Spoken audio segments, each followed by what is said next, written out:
All right. Hello, everyone, and welcome to this conversation about the German economy and about a book that was published last year on Germany's economic misery and why the country finds itself in a structural economic slump.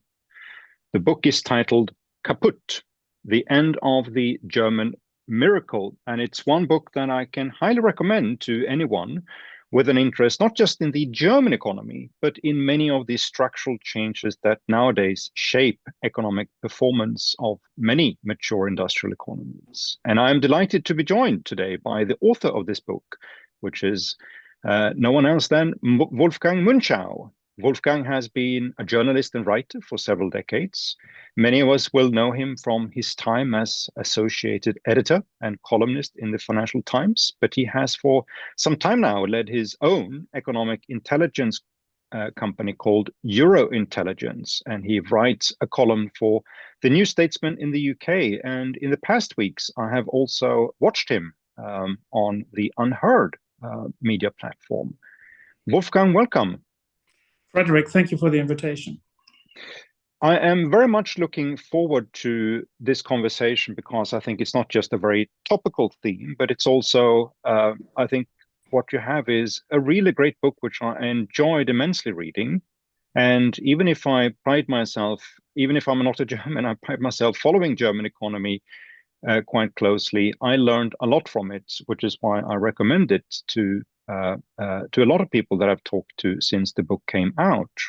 And I should also commend you for the excellent timing of the book, because if I'm not mistaken, the day after you launched your book, the German government actually collapsed when the Liberal Party decided to leave the current coalition after a few years. So it gave sort of at least a political symbolism to that notion of Kaput. Now, the subtitle of your book is The End of the German Economic Miracle. And I wanted to start by asking you about this miracle and how you would define it. We have the German recovery after the Second World War, the Wirtschaftswunder. And like many other Western European countries, Germany experienced an economic slowdown that marked the end of the post-war recovery. But then we also have Germany at the peak of industrial globalizations in the 2000s, when the country was known as an export juggernaut that could break into markets in all parts of the world and successfully compete, not least in emerging economies. So how should we understand this long stretch of time from the end of the Second World War to peak industrial globalization? Was it one or several miracles? One or several different economic models that powered economic performance? And in your view, why did it or they end? Well, Fred, thank you very much. The timing was indeed coincidental. I didn't have that in mind when I wrote the book. The German miracle is really a single economic model, but it occurred in phases. It was basically a model based on the industrial production in a number of sectors: mechanical engineering, obviously, of which the car industry was particularly important, chemical engineering, to some extent electrical engineering. There were large companies and there were also mid-sized companies, the famous Mittelstand. It's mostly privately owned companies, often family-owned companies that specialized in certain aspects, certain industrial processes in which they were global market leaders. Now, this was a specialization. Germany was very good at what it did. It still is very good at in some areas of those. The model continued. I would think it kind of continued to prosper until about the middle of the last decade, and that was sort of the period that I would look at sort of one whole. But there were gaps in this. For example, the early 80s was a period where the model was already in some crisis.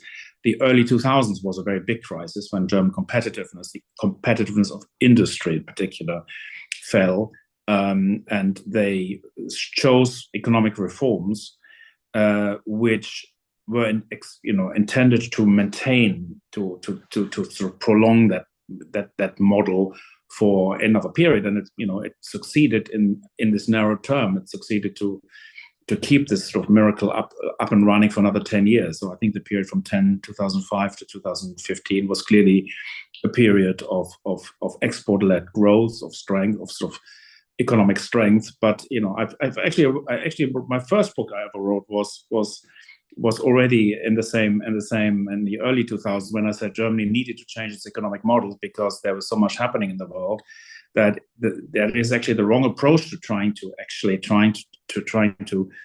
give the car industry another sort of lease of life. It would be much better economically to diversify away from it, to give us some resilience. But that wasn't the dominant view in Germany. The dominant view was industry is what we're good at, so we have to do whatever it takes to keep it going. And the policies taken was the famous German association with Russian gas. That was certainly one element of this. The political coalition behind this included the Green Party, and the Green Party insisted on a phase out of nuclear energy. So the compromise was reached to keep, to rely increasingly on Russian gas for energy supplies. That was an important one. The labor market reforms were important to ensure that companies ensure that the welfare system would not generate disincentives for people to work. That was quite essential for the system. And there was luck. There was a lot of luck involved to keep it. That actually allowed the model to prosper in that period. One luck was Eastern enlargement of the EU. It gave Germany a whole sort of access to really low cost labor markets. One other aspect was the supply chain revolution and sort of container shipping revolution that took place in that period, that allowed, just-in-time production methods to be optimized. The Eurozone crisis was ultimately great for German industry because it led to a real devaluation of the euro and a fall in the exchange rate without any compensations for higher inflation. On the contrary, inflation was very low. So this was another competitiveness. So a number of things sort of came together that allowed this model that was already in some strain in the early 2000s to prosper for a period, and to be misidentified as and Germany's performance to be misidentified as success, when in reality it was I wouldn't say luck, but it was certainly an unsustainable economic development that we can be successful for a period, but it didn't. It wasn't a resilient version of success. It was a brittle version of success. Yeah, but do you think is it correct to say that even from sort of the start of post-war economic recovery, was it always the model that Germany was going to run, not just having sort of an export-oriented type of model, but an export surplus type of model, that it always sort of looked for a strategy in order to sell more abroad than to import from more abroad? Yeah, no, that wasn't always the case, incidentally. That became the case. Germany, if you look at sort of the period before this century, Germany, it wasn't particularly, German surpluses were not nearly as extreme as they are today. And generally, as I also write in the book, it's, as economists, we're not looking at export surpluses just as some traded stuff, but as the counterbalance to savings surpluses, which is really what the story is. And Germany generated excess savings, the economy generated excess savings, and it did not generate enough investments. And that was a consequence of, fiscal policy played a role, that the extreme policy of complete fiscal neutrality that they achieved through the so-called debt brake and the constitutional fiscal rule that was stricter and has been stricter than the European Stability Pact rules. That was certainly one factor, but also the way incentives were organized in the German corporate sector, through governments, through taxes, through regulation, made it more attractive for companies to outsource production into other part. And the German model was ultimately about, sort of some, you could describe it as as importing, intermediate goods and kind of sort of assembling the thing, and then with the help of cheap Russian gas, put your made in Germany label out and exporting them for a very high margin away, and that was a system that worked until it didn't, and it sort of no longer does now that China has become, has shifted from being complementary to the German model to being a full-on competitor in many sectors, especially in the car industry, where China, is starting to dominate the next phase of innovation, where America, the United States, is no longer willing to absorb these surpluses. It's very clear now from Donald Trump's threats on tariffs, and I'm not sure what he will do, and I don't want to pretend and predict this, but it's clear that the environment in which the United States was willing, a happy absorber of saving surpluses of the rest of the world, that environment is ending one way or the other. So this is a fundamental shift in the geopolitical environment, and also the need to dissave now, to start investing into defense, into other areas, will make it harder for Germany to maintain this sort of surplus model. It is. I always found it amazing that German economists never really discussed this issue very much of the surpluses. And the media portrayed these surpluses very much as a sign of success. I remember there was one newspaper always talked, it always sort of used sort of football metaphors. Germany was the world export champion, as though such a category existed. And there is the biggest exporter in the world. It was sort of like a very artificial kind of trophy to get, as though that was a goal in itself, and it became that, and and people then characterize import as bad and export as good. I mean, real sort of like really sort of economically illiterate type of comments, and it became, people got used to the idea that running an export surplus was the most natural thing in the world. And I remember we having all these jokes about everyone should run an export surplus, and then this this idea which Germans thought was a thoroughly sensible thing to do for every country in the world. And it's it's something that an attitude that received relatively little pushback in the public debate, but also amongst economists. And I found that was probably sort of, I think countries get sort of into areas or into periods when they sort of groupthink consensus. The German society has a lot of consensus. And, it's kind of, if you look back at that sort of Russian, love-in between the Germans and the Russian, the whole political parties were sold onto that relationship. There wasn't much pushback against this stuff. And I think ultimately a lot of what had gone wrong is a consensus story. It's the idea that you have a consensus. It's not a society of whistleblowers.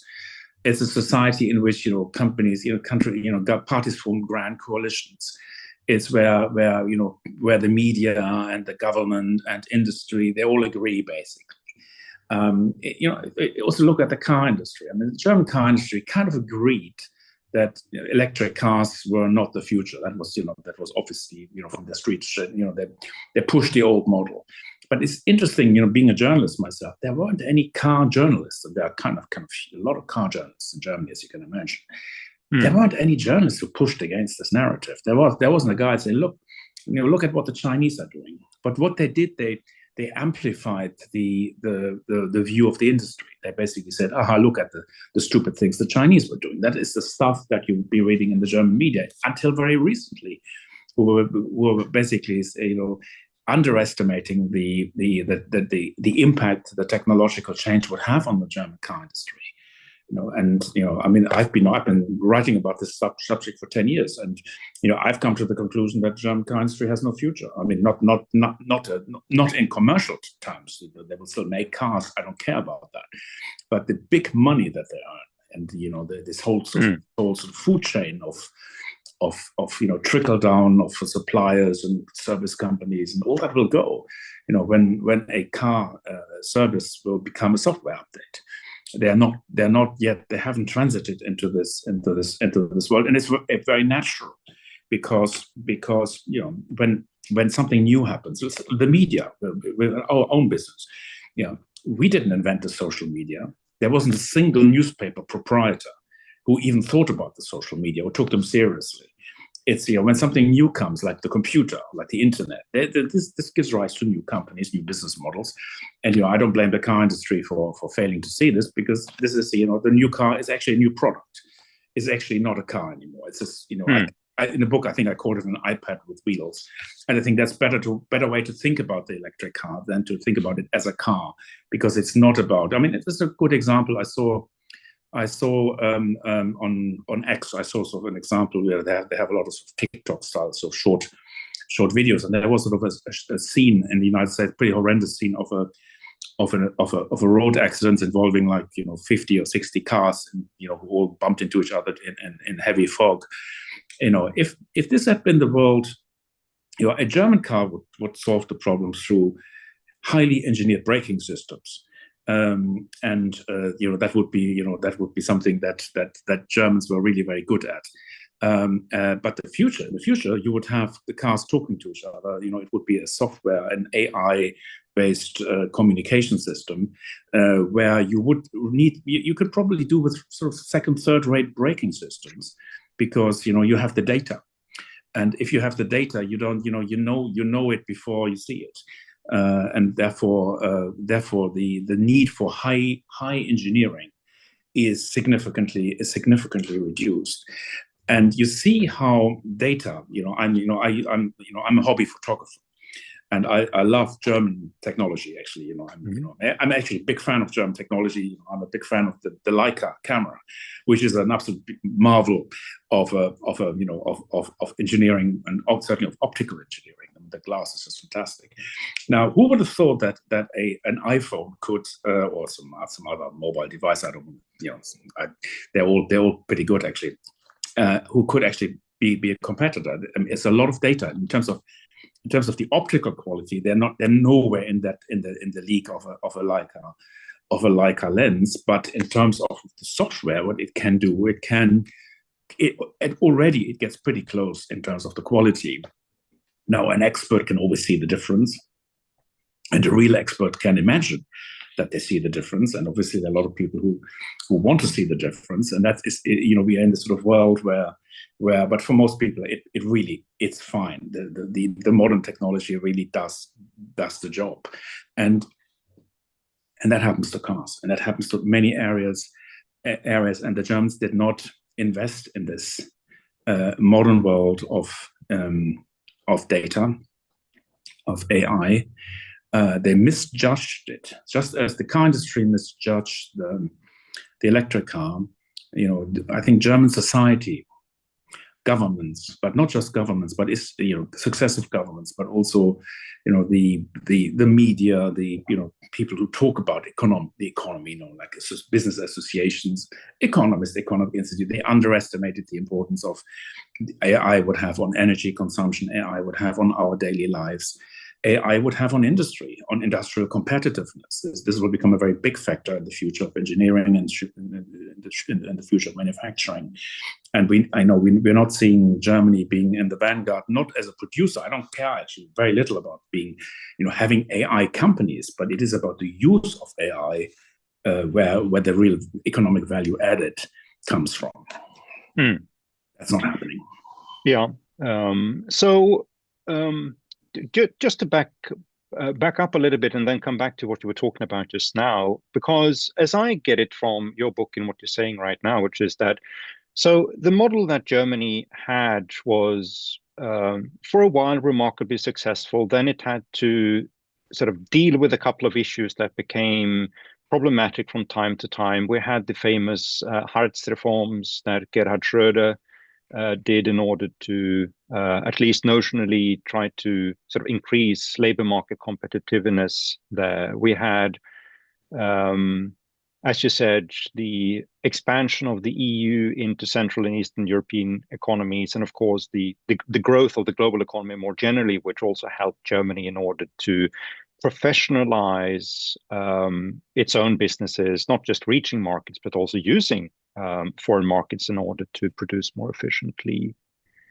What I'm curious about is so that sort of bazaar type of economic model, I think someone called it once, was pretty successful coming up into the 2000s before the economic crises. But I would I would think that at the same time Germany would also continue with its own focus on sort of innovation, investing more in R&D, trying to sort of upgrade that manufacturing structure in order to become more competitive, more successful, generating more goods, not just within traditional manufacturing, but also stepping into other areas. It was the model of Vorsprung durch Technik, as one company famously called it.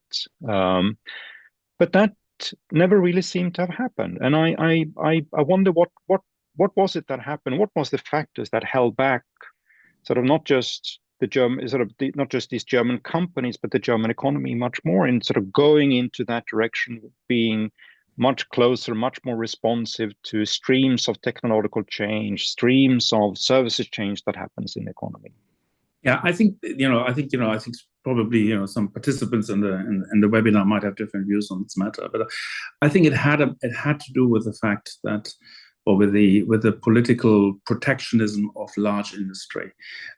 Germany is a country that is, it's a good country to operate if you're Volkswagen or BASF. It's not such a great company for business startups.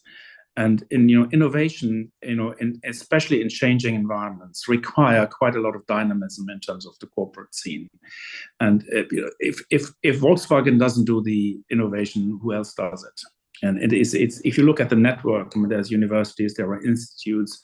I think Aachen University has an institute, or used to have, for the research of the diesel engine, and that was obviously the car industry was heavily invested in this.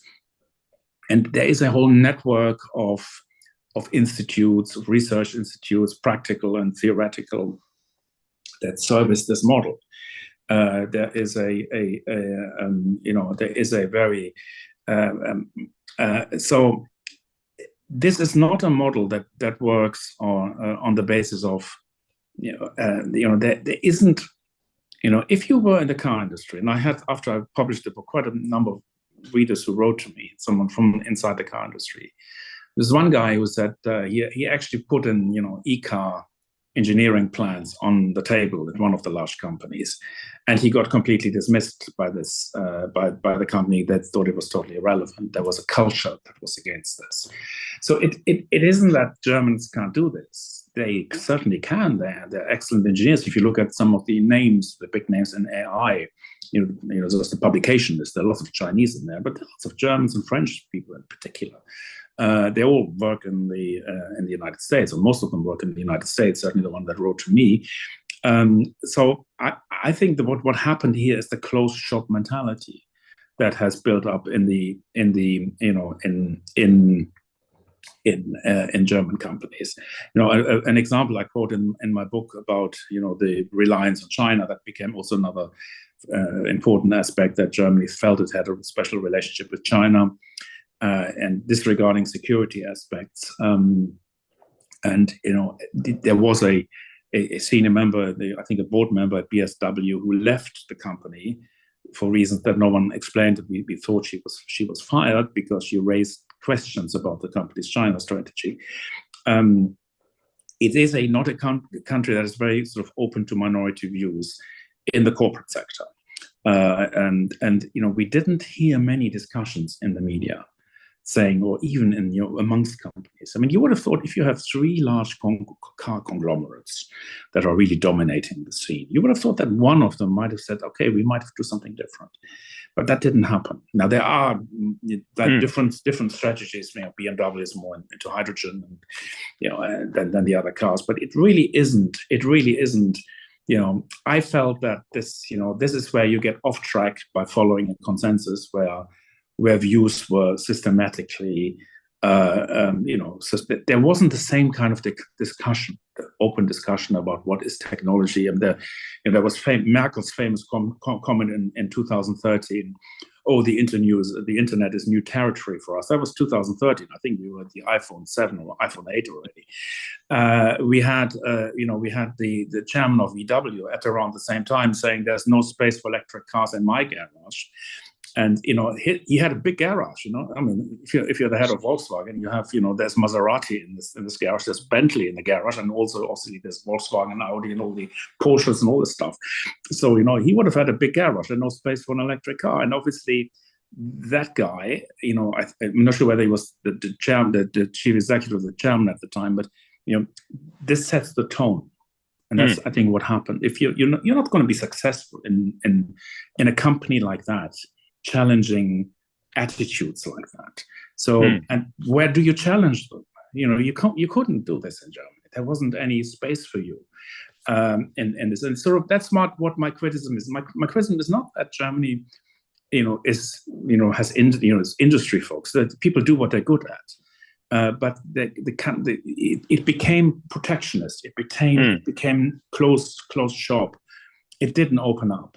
And governments were not willing to let go of industries, which you need. You need to let industries die. You need to let companies die in order to others. When the industry, the German industry, did the diesel scandal, it was a criminal racket. This is a criminal organization that does that. You could have closed them down. I mean, if this had been any other industry, you would have had the police in there and you would have basically arrested everybody.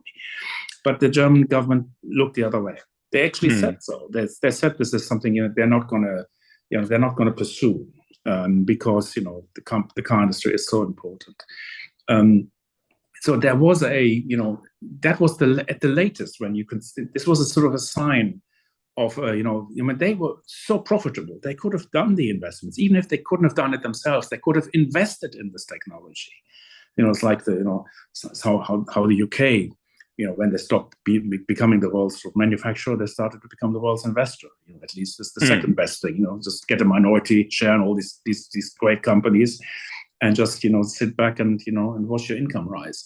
They didn't do that either. They doubled down on their technologies. VW doubled down on factories in China. That in the end, in a strategy that didn't work for them. So it's this is something where, and I think this is what I'm writing in the book. I'm not focusing on policy because that would have required a whole different book, and it's actually quite difficult at the moment to get out of this. I would not. This is not an easy situation. Being where they are today. There aren't any easy recipes. This is very, very complicated now. But what I try to describe is how they got into this, and it was, I have to say, groupthink, a denial of digital technologies, a general denial. I think you always got a sense that, I always got a sense when you listen to the guys in the car industry that electric cars are for girls.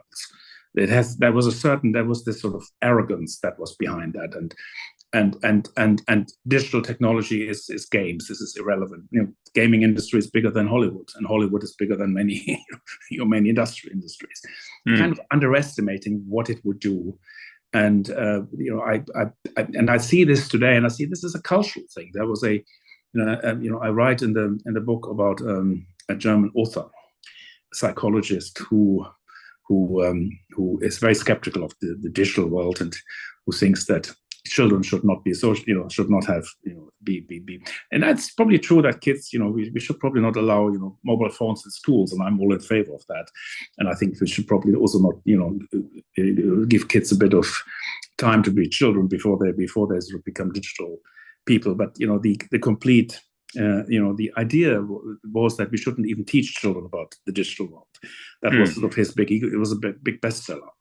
And he was once asked, why shouldn't we teach digital technologies like computer studies at school? He said, well, we don't teach kids to use alcohol and to use drugs, so I should use them to teach digital. That was sort of the underlying attitude, that this is something bad, that this is something that needs to be banned, something we need to protect ourselves with. And you look at the EU regulation on social media, digital markets, it is data protection. It's a great emphasis on protection, Yeah, I mean, I would say, why don't you focus on data security? That is probably a more intelligent thing to do. But protection, it is about, we need to be protected against the bad companies that abuse our data. That is the attitude. There's something so suspicious about the digital world, and that has been that's a cultural thing. And I think this goes back to the 1990s. When the digital revolution, or 80s, when the digital revolution started with the computers, the Germans were actually there in the first generation. SAP, which is one of the few sort of European giants, tech giants, they carved out a niche in that era and they kept it, and they're still quite very successful.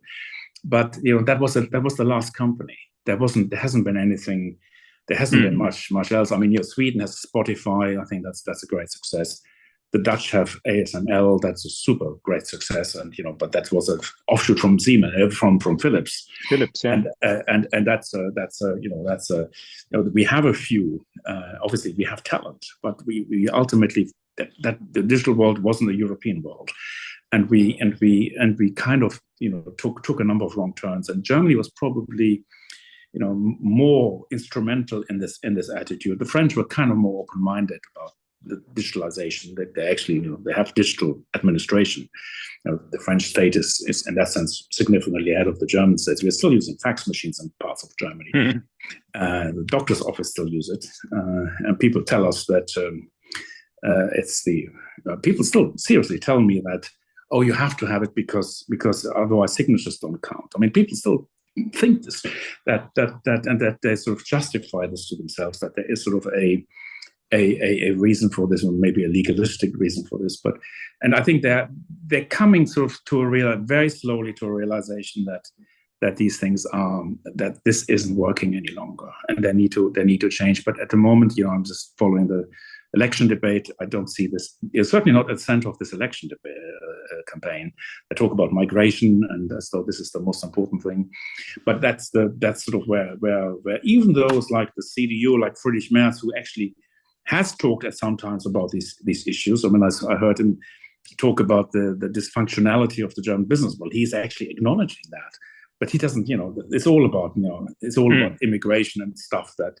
And his economic priority list. When I saw it, I said, no, that's not going to.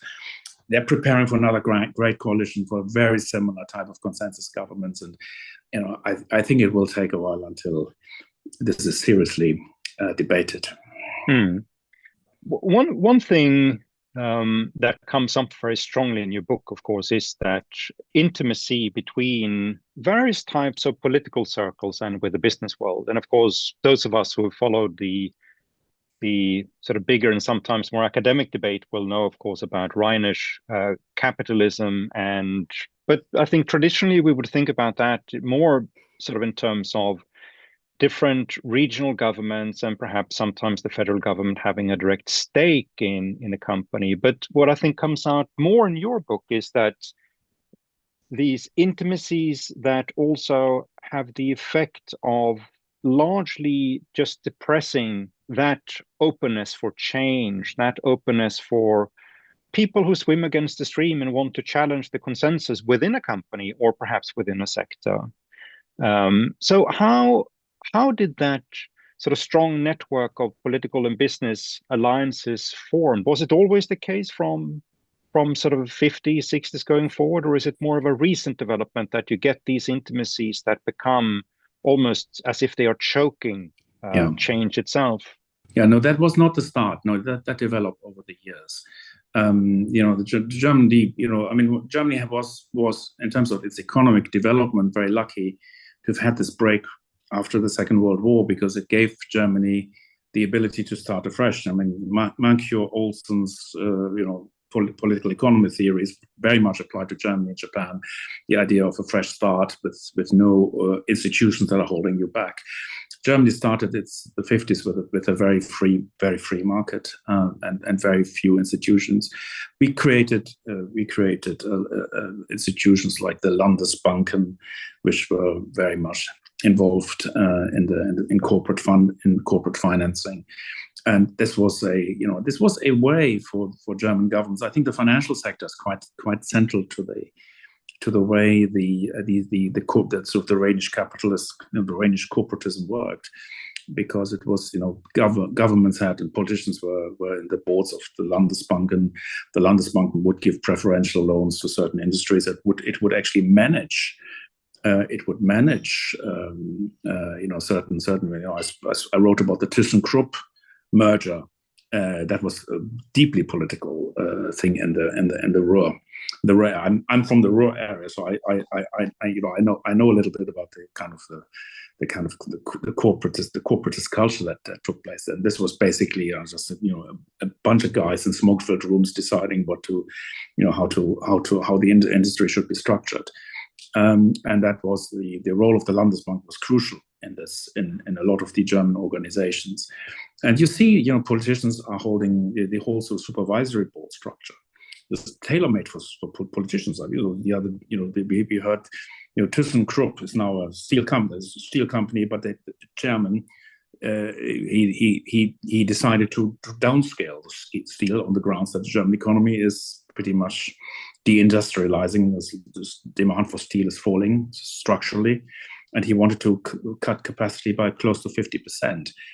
And one of the chairman, or one of the not the chairman, but one of the members of the supervisory board was a former SPD chief and foreign economics minister, Sigmar Gabriel, and he was pushing against it. So this is basically a senior representative of politics using the power of the media, because he's obviously very famous, to push against a corporate decision. Now, he failed in this particular instance, but it was very normal for politicians to be in the supervisory board of companies. The Landesbank, and later there are not many left of them, because they took some terrible business decisions. And I think that's also where why the system is sort of unraveling. You may remember the movie The Big Short on the global financial crisis. There was this reference to stupid Düsseldorf bankers, and this was Westlb. And they were basically, buying all these. They were the buyers of all these mortgage-backed CDOs, and because they had 3 stars, and there wasn't anyone in the supervisory board who knew anything about credit markets. They were just popped off with the idea that and AAA credit rating was as safe as a German Bund, and there was sort of a I think it's the group think that I was talking. It's not just a character trait, but it was an institutional thing, that the banks were there. We created labor market institutions, and it started well intended, in the coal and steel industry, especially if you were a coal miner, your life expectancy was not very long. When I grew up in the Ruhr, people thought that, when someone was 60, I'm over 60 now, but when someone was 60, people were referring to that person as a very, very old person. And, you wouldn't a lot of people wouldn't live much beyond the age of 60, because when you worked in a coal mine, you wouldn't have. So they would go to, they would have a pension, I don't know, in their 50s, in the mid 50s. So they'd have a few more years to live. That obviously the situation, and that was a totally justified, and a socially responsible, arrangement. But that's different when life expectancy is over 80, and people want to still retire in the mid 50s or in the early 60s, and this is a different. So Germany created a lot of labor market structures about co-determination, about the representation of workers, both at corporate level itself and within the companies, but also at the supervisory board level. And so this became much more sort of entrenched, much more so than other countries have done this, and and that's why these institutions developed over a period of time. Also, the Kreditanstalt für Wiederaufbau, the old, now it's called KfW, which is a state-owned bank, played an increasing role. And what often happened is that, German governments that are famously fiscally responsible, but when they needed money for something, they used they made a phone call to the bank, and the bank would then, forward the money. So there were sort of non-fiscal ways to for politicians to fund projects. And this is what sort of the capitalist system, what this sort of corporatist system does. And it is unsurprising that these things, they can perform well. My argument is not that corporatist systems like Germany performs badly at all times. This is not sort of like a radical libertarian market perspective. It did perform relatively well. German system, people have always, same, see in the UK where I live, people. There are some people, certainly in the media, who think that France must be a basket case because they don't subscribe to the kind of cultural, free market ideas that people do in the UK. But it is a, and they're always surprised that France is performing so well, and Germany outperformed more than people, some people think. But the system isn't working anymore. It's not just this is not an ideological statement. It just isn't working anymore, and it isn't. And I think one would have to taking a purely practical view. If it works, it works, and if it doesn't work, it doesn't work. A system that's based on industry is now deindustrializing, and that requires clearly some thought about why that is and what's to do about it. It's not about whose fault it is. My book is also not saying it's this party's fault or that party's fault. It's not really that. They were all part of it. The question now is should really how to address it. And I can only say that it certainly more flexibility, more diversification of risk, allowing new entrants into the market is probably something that would have to be part of that, rather than trying to push through with the same old structures. I don't think it's the existing car companies that will save Germany. It would have to be somebody else. And I'm not saying who that should be. I'm not calling for another industrial policy. I'm not saying we should now do this. I'm not saying we should put our money into AI or anything. I just say just open it up and give entrepreneurs a chance. And I think this is also, I think it comes out very strongly in your book, as you point out, and sort of one way perhaps to describe it is to say that the German model seems to have worked extraordinarily well during the era of industrial capitalism in that way. And it didn't matter so much if you had sort of state-owned companies or if you had strong labor unions. I think it's the same experience as, for instance, my native country, Sweden, which is that it worked well. And you can generate competitive companies, you can deliver wage increases that are reflected in productivity growth, etc. And then you get to a point where it's just not working anymore. And you point to a couple of factors, and I think we have been going through them already, which is business, political conservatism in the sense of not having these impulses for change and that allow for change either within company or that companies basically go out to market and new companies come in. You also point to difficulties accepting services market development, that the manufacturing first attitude had a sort of choking effect on the growth of services. You point to technology, obviously, is one of them, and a few other factors as well. There is one question I have been a bit surprised about following Germany that I wanted to ask you about, and let me sort of set this up by sort of pointing to one of the companies that you mentioned, which is ThyssenKrupp. I've been following over the past years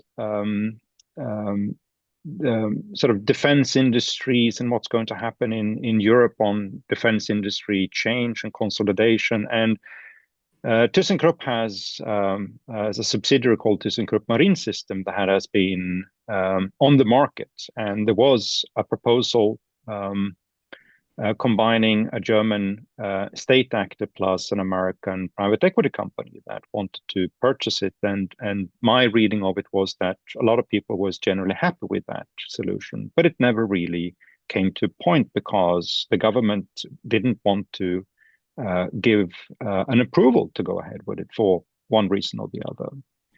And this was, you could have said no to it, but I got the feeling it was just the German government dragging their feet, and they didn't want to make a decision on these type of issues. And that's something which I get the feeling it's becoming more of an endemic problem in Germany, that in terms of its state capacities in order to be an effective state and try to do sometimes the limited things that a state can do in order to improve general conditions for growth and for entrepreneurship, that everything has become just so difficult to achieve in Germany. We have this, of course, this famous example with the Berlin airport, but I have friends who are trying to establish wind power companies in Germany, and they get just trapped in Kafkaesque type of bureaucratic procedures where it's just impossible to do anything. And you have one sort of arm of the government fighting another arm of the government. And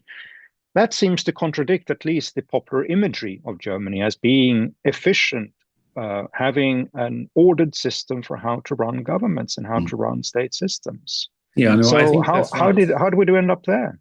Yeah, I mean, I think this happened through coalitions of different parties, people getting their own, priorities. I wrote about an example of a company that from the Netherlands trying to build a business of vertical farming, and they spent 10 years getting through and I think failing in the end. After 10 years, they've been in 3 different parts of Germany, and there were increasingly absurd objections to their business, and I think they gave up in frustration, because it's, and I've had readers write to this, and to people trying to set up a business in Germany and couldn't, and failed because the bureaucracy got to them, and then they gave up in frustration. And it's also the cost of actually closing down is very expensive. It takes on average 3 years of operational costs in order to close down an operation. It's something that a lot of people just are not willing to do. Bureaucracy is partly, I think there is an illusion in Germany about bureaucracy. We saw the present government trying to de-bureaucratize, the EU Commission trying to de-bureaucratize, and they usually talk about shorter forms. But bureaucracy is not the result of bureaucrats. Bureaucracy is the result of laws, and they pass laws on. I mean, if you look at the Green Agenda, which Germany had was a front runner in. If you look at various initiatives to clamp down on tax avoidance, tax evasion, it all resulted in significant bureaucracy in the system. Now, there isn't sort of a tendency in Germany to gold plate EU legislation, so to try to improve to make it even harder, and that is certainly something that they need to look at. But this is not possible. I mean, if you look at just what's happening in the United States, or what happened in Argentina, the way they went on to debureaucratization, the only way to do this is actually to say, okay, there's certain things the state used to do. The state just, we stop. The state should no longer do this, rather than trying to micromanage bureaucracy, because this is not going to get us not going to get us anywhere. So what I still don't quite understand, that I have to say, why did sort of countries like Sweden or Denmark, who basically labor under the same EU laws, why are they less bureaucratic? And that's something that is certainly interesting. There isn't an additional problem of Germany being a federal state, having 3 levels of bureaucracy. Certainly an overblown state sector. That is for sure. And that changed over the years. But it is the presence of green parties in government. The green parties have, because of their initiative of Green Deal type legislation, they are by nature bureaucratic. And also corporate social responsibility legislation is by nature bureaucratic. If the EU's digital legislation, AI regulation, GDPR is massively, as a small business owner, I can tell you, GDPR keeps us up. And it's a highly intrusive and costly regulation, and it was the European, both politically and the legally, the courts in Europe see the purpose of data protection purely from the perspective of the consumer. The industry or the companies, our interests are not represented. So there has been a shift away.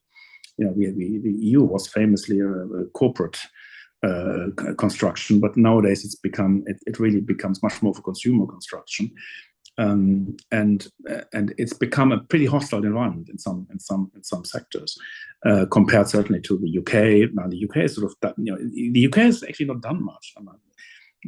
Most of the divergence between the UK and the EU has been from the EU side. The UK has basically sort of moved sideways, but not really forwards or backwards.